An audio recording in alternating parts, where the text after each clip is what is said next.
So guys वो कहावत तो आपने सुनी ही होगी कि आ बैल मुझे मार। ऐसा ही कुछ किया शुभमन गिल ने अहमदाबाद टेस्ट मैच के दूसरे दिन, जहां शुभमन गिल ने दूसरे दिन 18 रन से आगे खेलना शुरू किया और अच्छा भला शुभमन गिल खेल रहा था। हाफ सेंचुरी हुई, हाफ सेंचुरी को सेलिब्रेट किया और उसके बाद शुभमन गिल ने एक बहुत ही घटिया शॉट खेल के अपनी विकेट फेंक दी। मतलब शुभमन गिल के लिए थाली में परोसी गई थी एक और सेंचुरी, बट शुभमन गिल ने उसको जो हो लात मार दी। दरअसल एक बहुत ही घटिया शॉट, जिस शॉट की जरूरत नहीं थी, ना ही कोई ऐसा था कि रन नहीं आ रहे, कोई प्रेशर हो, आपकी 8-9 विकेटें गिरी हुई हो। भाई साहब रिवर्स स्वीप मारने गया और स्लिप में जो हो वो कैच आउट हो गया। तो शुभमन गिल ने, मैं तो ये बोलूंगा सेंचुरी भी नहीं, शुभमन गिल ने एक और जो हो डबल सेंचुरी पे लात मार दी। एकदम फेवरेबल कंडीशन थी, ना कोई प्रेशर, दूसरे दिन का पहला सेशन चल रहा है, अच्छी खासी बैटिंग है, सामने इस तरीके की बॉलिंग है नहीं और अच्छी खासी सेंचुरी बनती। क्यों? क्योंकि जब करियर के एंड पे हर कोई यही देखेगा कितनी सेंचुरी है, कोई ये नहीं देखता गाइजर कि किस टीम के अगेंस्ट सेंचुरी है। और शुभमन गिल ने जो वो अपॉर्चुनिटी छोड़ दी और आप अंदाजा लगाओ ना कि सेंचुरी राहुल की बनी, ध्रुव जुरैल की बनी और जडेजा की बनी, तो क्लियर कट दिख रहा है कि शुभमन गिल ने एक और सेंचुरी को जो हो लात मार दिया। और ऐसी अपॉर्चुनिटी बहुत रेयर ऑफ रेयर ही आती है। बाद में कोई नहीं पूछेगा कि भाई किसके अगेंस्ट सेंचुरी थी, हर कोई जो हो सेंचुरी को ही काउंट करेगा। और जिस तरीके से शुभमन गिल का इंग्लैंड में परफॉर्मेंस था, 750 के आसपास रन बने थे, डबल सेंचुरी भी बनी थी, तो उम्मीद थी कि यहां भी इसी तरीके की मिलेगी। और यहां तो अपना घर था और शुभमन गिल का तो होम ग्राउंड है यार। पिछले 3 साल से आईपीएल में तो शुभमन गिल यही खेल रहा है। तो बहुत ही घटिया शॉट था और घटिया शॉट सिलेक्शन था भाई, नहीं तो एक सेंचुरी पक्की थी, कहीं नहीं जा रही थी सेंचुरी। बट अनफॉर्चुनेट, कहीं ना कहीं वो जो है ना 50 बनाने के बाद थोड़ा सा रिलैक्स और सोचा कि मैं रिवर्स स्वीप पर एक और चौका बटोर लूंगा, हुआ नहीं ऐसा और उसके बाद जो शुभमन गिल को आउट होके जाना पड़ा। चलिए शुभमन गिल ने तो जो किया सो किया, बट सबसे बढ़िया किया केएल राहुल ने, एक और सेंचुरी केएल राहुल की। और टेस्ट में जिस तरीके से पहले इंग्लैंड में परफॉर्मेंस था, 400 से ज्यादा रन, उसके बाद जब घर पे पहला टेस्ट मैच खेल रहा है होम सीजन का, तो वहां भी केएल राहुल की सेंचुरी। और एक केएल राहुल के लिए बहुत ही ज्यादा जरूरी थी। क्यों? क्योंकि जिस तरीके से केएल राहुल के साथ इंडियन टीम में हुआ है, कभी ओपनिंग करवाई, फिर नंबर 5 पे 6 पे, और अब फिर से जब ओपनिंग का मौका मिला तो वहां केएल राहुल ने जो हो ये साबित कर दिया कि भाई हाथ जोड़ रहा हूं, अब मेरे साथ जो वो छेड़खानी मत करो। और ये केएल राहुल की सेंचुरी आई 9 साल बाद, यानी साल 2016 में केएल राहुल ने सेंचुरी बनाई थी इंडिया में होम टेस्ट में। तो आप समझ सकते हो कि उस बंदे के साथ कितना जो हो वो, मैं तो यही बोलूंगा भेदभाव हुआ भाई। करा क्या आपने, उसने बतौर ओपनिंग टेस्ट में जगह बनाई 2015-16 में जब डेब्यू किया, उसके बाद उसको नंबर 5, 6, 7 जहां तुमने फिट करना चाहा वहां कोशिश करी, उसको एक जगह खेलने के लिए दिया नहीं। और अब पहले ऑस्ट्रेलिया टूर, फिर उसके बाद इंग्लैंड और अब वेस्ट इंडीज के अगेंस्ट। तो अब रिक्वेस्ट है कि यार केएल राहुल के साथ छेड़खानी मत करना। और सबको पता है जितना केएल राहुल के पास पोटेंशियल है, अगले 5 साल अगर केएल राहुल को ओपनिंग ही करने दी और छेड़खानी ना करी, वैसे हालांकि अब जो है वो सेटल हो चुकी है सारी टीम, क्योंकि तब रोहित शर्मा का कभी टेस्ट में खेलना कभी ना खेलना, तो वो उससे दिक्कत हो रही थी। ऑस्ट्रेलिया टूर पे तो हमने देखा था, बट अब केएल राहुल सेटल हो चुका है। और मैं अब भी बिलीव करता हूं कि इस टीम में सबसे ज्यादा कोई पोटेंशियल वाला प्लेयर है तो वो है केएल राहुल, क्योंकि जितना उस बंदे के पास टैलेंट है ना, उतना अभी तक इंटरनेशनल क्रिकेट में उस तरीके से केएल राहुल ने दिया नहीं है। और मैं तो ये कहूंगा दिया नहीं, क्या केएल राहुल से लिया नहीं गया, क्योंकि केएल राहुल के साथ जो है वो बीसीसीआई ने या टीम मैनेजमेंट ने बदतमीजी की है। वनडे में ओपनिंग किया, नंबर 5 पे 6 पे 4 पे 3 पे सब जगह खिलाया, टेस्ट में भी ऐसा ही कुछ किया। बट अब केएल राहुल ने मैच के बाद बोला कि भाई मेरे से के मतलब कोच गंभीर और गिल की बात हुई है और अब ये कंफर्म है कि केएल राहुल के साथ यहां से कोई छेड़खानी होने नहीं जा रही है। तो वेल प्लेडर केएल राहुल, और डिजर्व भी करता था बंदा जिस तरीके से खेलता है और जितना पोटेंशियल है, तो बहुत ही अच्छा। और खुशी इस बात की कि 9-10 साल बाद जो है वो होम टेस्ट में जो है सेंचुरी आई है। उसके बाद ध्रुव जुरैल, तारीफ तो मैंने कल भी की थी ध्रुव जुरैल की, डे 1 पे जब जबरदस्त विकेट कीपिंग की, जहां कुछ स्लिप में कैच छोड़े, फील्डिंग मिस हुई थी, बट ध्रुव जुरैल ने बहुत जबरदस्त और ब्रिलियंट जो है वो विकेट कीपिंग की थी डे 1 पे। डे 2 पे बैटिंग करने का मौका मिला और 125 रन की पारी खेल दी।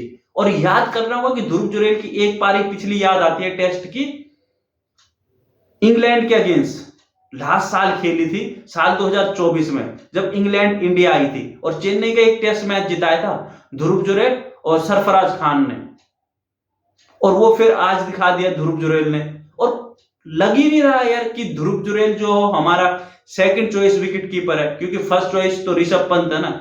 बट जब जब ध्रुव जुरैल को चांस मिला है तब तब जो है ध्रुव जुरैल ने बहुत ही ब्रिलियंट परफॉर्मेंस की है और एक्सपेक्टेशन से ज्यादा ही दिया है यार। बतौर विकेट कीपर, चाहे वो इंग्लैंड में जब चांस मिला ऋषभ पंत की इंजरी के बाद, वहां जबरदस्त विकेट कीपिंग की, एक पारी भी अच्छी खेली थी टेस्ट में, और इंडिया में आके जब फुल चांस मिला तो 125 रन की पारी, जबरदस्त विकेट कीपिंग। बट अनफॉर्चुनेट है ध्रुव जुरैल के साथ यार कि हो क्या रहा है कि अब जो ध्रुव जुरैल जिस तरीके से खेल रहा है, ध्रुव जुरैल की अभी भी यार टीम में जगह नहीं बनेगी। अगर ऋषभ पंत अब जब साउथ अफ्रीका आ रही है इसके बाद टेस्ट सीरीज खेलने, तो वहां ध्रुव जुरैल किस तरीके से खेलेगा? आपके Yashasvi Jaiswal, KL Rahul opener fit है, नंबर 3 पे साई सुदर्शन को खिला रहे हैं, कब तक खिलाएंगे देखना है, या परफॉर्मेंस दे देगा। तो नंबर 3 पे ध्रुव जुरैल का कोई बनता नहीं है। 4 पे गिल है, 5 पे पंत आ जाएगा, 6 पे जडेजा, वॉशिंगटन सुंदर और अक्षर पटेल, या फिर नीतीश रेड्डी। तो पोजीशन तो विकेट कीपर की ही बनती है, बट कहीं सेटल हो नहीं रहा ध्रुव जुरैल। और यार कईयों की किस्मत भी होती है ना कि कितनी मेहनत कर लो, कितनी परफॉर्मेंस कर लो, जो टाइम पे ही गलत हुआ हो। चाहे एग्जाम्पल के तौर पे दिनेश कार्तिक, जब एमएस धोनी से पहले दिनेश कार्तिक, पार्थिव पटेल ने जो है वो डेब्यू कर लिया था, हुआ क्या? एमएस धोनी आया और उसके बाद दोनों जो हो इस तरीके से, कभी चांस मिला नहीं मिला, क्योंकि धोनी इतना जो परफॉर्मेंस दे दिया एमएस धोनी ने, फिर कैप्टन भी बन गया, तो इन दोनों का जो हो करियर ही बर्बाद हो गया, है ना। चांस ही नहीं मिला तो करियर बर्बाद ही समझो यार तुम। पार्थिव पटेल और जबकि ये धोनी से पहले डेब्यू कर चुके थे पार्थिव पटेल और दिनेश कार्तिक, और फिर 2008 से 7 से लेके 2019 तक कहीं चांस ही नहीं मिला। हालांकि टेस्ट में जो हो वो 2014 में जो हो वो धोनी ने छोड़ दिया था, फिर 2014 के बाद रिद्धिमान शाह खेला टेस्ट में, पर कहीं चांस मिला ही नहीं। तो ऐसा ही कुछ मुझे लग रहा है कि यार केस ध्रुव जुरैल का भी है, क्योंकि एज अगर ध्रुव जुरैल 22, 23, 24 साल का, तो ऋषभ पंत भी 25, 26 साल का है। तो ध्रुव जुरैल का यार अगले 10 साल में बतौर विकेट कीपर तो कहीं चांस बनता हुआ दिख नहीं रहा। हाँ, कोई इंजर्ड हो गया, या फिर सपोज करो जडेजा जो है वो रिटायरमेंट लेता है, तो फिर ध्रुव जुरैल के जो हो सबसे पहला अपॉर्चुनिटी ध्रुव जुरैल को मिलेगी। फिलहाल अभी वेट करना होगा, बट अभी ये 2 टेस्ट तो है ध्रुव जुरैल के पास, पहला टेस्ट वेस्ट इंडीज के अगेंस्ट और दूसरा, उसके बाद साउथ अफ्रीका आएगी तो ऑब्वियसली ऋषभ पंत बैक आएगा, क्योंकि ऋषभ पंत के तो ऊपर टेस्ट में तो कोई सवाल उठा ही नहीं सकता। हाँ, व्हाइट बॉल में ऋषभ पंत का जरूर उस तरीके का रिकॉर्ड है, बट टेस्ट में तो ऋषभ पंत का कोई सानी है ही नहीं है, किसी से कंपैरिजन है ही नहीं। उसके बाद ध्रुव जुरैल ने 125 बनाए। अब बात करें जडेजा की, तो जडेजा ने बनाए 104, और जडेजा जो हो नाबाद है। और ऐसा नहीं है कि जडेजा के आज ही रन बने, जडेजा जिस फॉर्म में है ना, 2021-20 से अगर रन निकाले जाएंगे तो जडेजा का जो एवरेज टेस्ट में निकल के आएगा वो आ रहा है 43-44 का एवरेज। इतना तो यार हमारे मेन प्राइम बैटरों का भी नहीं है। इवन तो शुभमन गिल का भी 42-44 का एवरेज नहीं है टेस्ट में। शुभमन गिल का एवरेज पहले जो हो 35 के आसपास था, इंग्लैंड में अच्छा खासा हुआ, 37-38 का होगा शुभमन गिल का एवरेज। और जडेजा का जो हो पिछले 4-5 साल का वो जो 44 या 43 का एवरेज है। तो जडेजा जबरदस्त फॉर्म में, और जिस तरीके से इंग्लैंड में परफॉर्म किया था जडेजा ने लोअर द ऑर्डर बैटिंग में, और अब जो फिर यहां भी, और अभी तो गैजर जडेजा के साथ जो है वो वॉशिंगटन सुंदर खेल रहा है, और उसके बाद जो है वो नीतीश कुमार रेड्डी आएगा।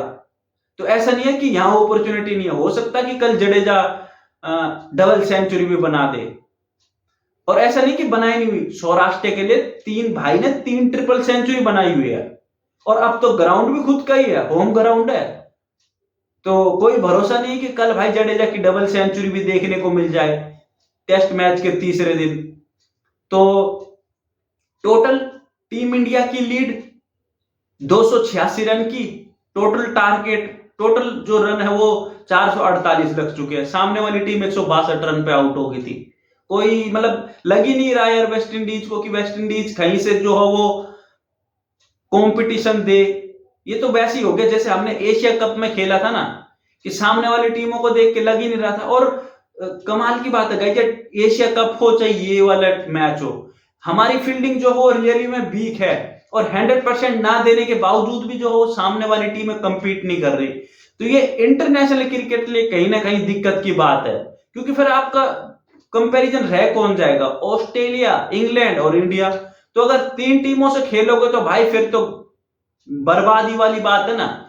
ठीक है, आपने जो है वो T20 वर्ल्ड कप के लिए 20 टीमें तो बुला ली, अब उन 20 टीमों को क्या अचार डालोगे? एशिया कप में देख लिया ना भाई, आपने यूएई बुला दिया, ओमान बुला दिया, और उन टीमों का करोगे क्या आप जब कंपटीशन ही नहीं होगा? तो एशिया कप में देख लिया हमने, और वेस्ट इंडीज को देख तो रहे हैं, और वेस्ट इंडीज तो यार 3 बार वर्ल्ड कप जीती हुई टीम है मेरे भाई। उनके पास तो मतलब वर्ल्ड क्रिकेटिंग के बेस्ट प्लेयर थे एक टाइम पे 1990 के दौर में। 1990 2010 तक भी उनकी टीम ठीक थी यार, जब ब्रायन लारा, शिव नारायण चंद्रपोल, ये सारे थे तो सही टेस्ट वाले। बट अनफॉर्चुनेटली वेस्ट इंडीज का जो ग्राफ गिरा वो 2010 के बाद गिरा है, ऐसा नहीं है कि बहुत जल्दी गिर गया, पिछले 15 साल में ही गिरा है टेस्ट में। तो अब देखते हैं कि यार सेकंड पारी में कितना वेस्ट इंडीज सरवाइव करेगा। वैसे उम्मीद है कि टेस्ट मैच चौथे दिन से ज्यादा जाएगा नहीं, क्योंकि सपोज करो अगर टीम इंडिया तीसरे दिन लंच टी तक भी खेलती है, उसके बाद वेस्ट इंडीज कितने सरवाइव कर जाएगा? ज्यादा से ज्यादा 4 सेशन, 5 सेशन, इससे ज्यादा तो उम्मीद है भी नहीं जिस तरीके से उन्होंने बैटिंग की। क्योंकि फर्स्ट इनिंग में ऐसा नहीं था कि बॉलिंग कोई ब्रिलियंट हुई हो, हाँ सिराज ने कुछ बॉलिंग जबरदस्त की थी, बट भाई जिस तरीके से उन्होंने विकेट फेंकी ना, तो लग तो रहा था कि उनका जो है वो T20 वाली मानसिकता कि आओ मारो। फॉर एग्जाम्पल उनका ब्रेंडन किंग यार इतना जबरदस्त वनडे का प्लेयर है, बाहर की बॉल को छेड़ रहा भाई, 5वें स्टंप की बॉल कौन छेड़ता है टेस्ट में मेरे भाई? तो देखना होगा कि सेकंड इनिंग में कितना वेस्ट इंडीज सरवाइव करेगा, और क्या टेस्ट मैच को 5वें दिन तक ले जा पाएगा। जीत की तो मैं वेस्ट इंडीज की बात ही नहीं कर रहा, ड्रॉ की भी बात नहीं कर रहा, होगा ही नहीं ना। बट क्या वेस्ट इंडीज जब टीम इंडिया तीसरे दिन का आधे से ज्यादा खेल लेगी, तो क्या वेस्ट इंडीज चौथे दिन पूरा खेल पाएगा? ये भी एक अलग ही सवाल है, क्योंकि टीम इंडिया अभी जो है वो डिक्लेयर करने वाली तो है नहीं, क्योंकि बैटिंग सब लेंगे, जडेजा भी लेगा, वॉशिंगटन सुंदर लेगा, फिर उसके बाद नीतीश रेड्डी भी लेगा। तो देखना है कि कितना वेस्ट इंडीज सरवाइव करेगा टेस्ट मैच में, और फिर उसके बाद डिपेंड करेगा कि फिर दूसरा टेस्ट, नहीं तो फिर यार वही जिस तरीके से एशिया कप में मजा नहीं आया, क्रिकेट देखने को नहीं मिली उस लेवल की। बाकी कंट्रोवर्सी तो सब हुई है एशिया कप में, पाकिस्तान ने ट्रॉफी भी चोरी करी है, 3 बार पिट भी गए, जलील भी हुए। अब देखना है कि होता क्या है, और क्योंकि फिर वेट करना पड़ेगा भाई ऑस्ट्रेलिया टूर के लिए, जो ऑस्ट्रेलिया में 18 तारीख से वनडे सीरीज शुरू हो रही है। क्योंकि ऑस्ट्रेलिया में टक्कर मिलेगी 3 वनडे और 5 T20, वहां देखने को मिलेगा सही क्रिकेट। फिर उसके बाद साउथ अफ्रीका आ रही है, उनके साथ भी मजा आएगा, टेस्ट हो चाहे T20 हो। तो देखते हैं और देखेंगे कि किस तरीके से वेस्ट इंडीज तीसरे चौथे दिन खेलता है। और गाइस फिलहाल के लिए आप वीडियो को रखते हैं यहीं तक। तो जो भी यूट्यूब चैनल से नए जुड़े, यूट्यूब चैनल को सब्सक्राइब कर देना और वीडियो को लाइक कर देना गाइस यार। Thank you.